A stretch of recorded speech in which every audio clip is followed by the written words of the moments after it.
sudah mengajar 37 tahun.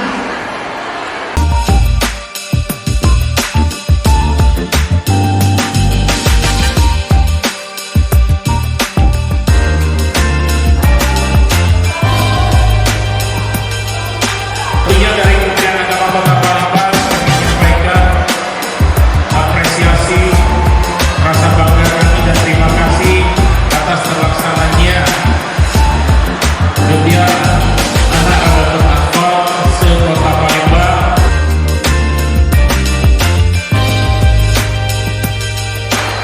Kita menyadari semuanya bahwa dalam kehidupan ini kita harus terus belajar.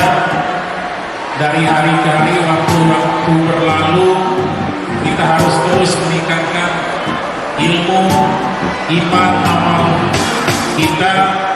Karena dengan bergantinya waktu, kalau kita tidak belajar, maka kita akan tertinggal. Sudah disebutkan tadi ada beberapa kawan-kawan guru RH yang sudah mengabdi.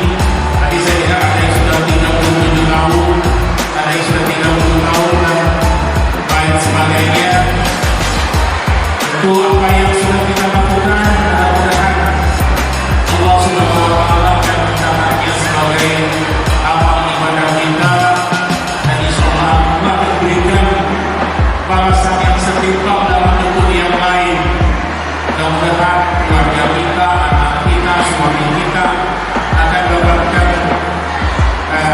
imbalan atas budi baik Bapak Ibu yang sudah menanamkan ilmu baik dunia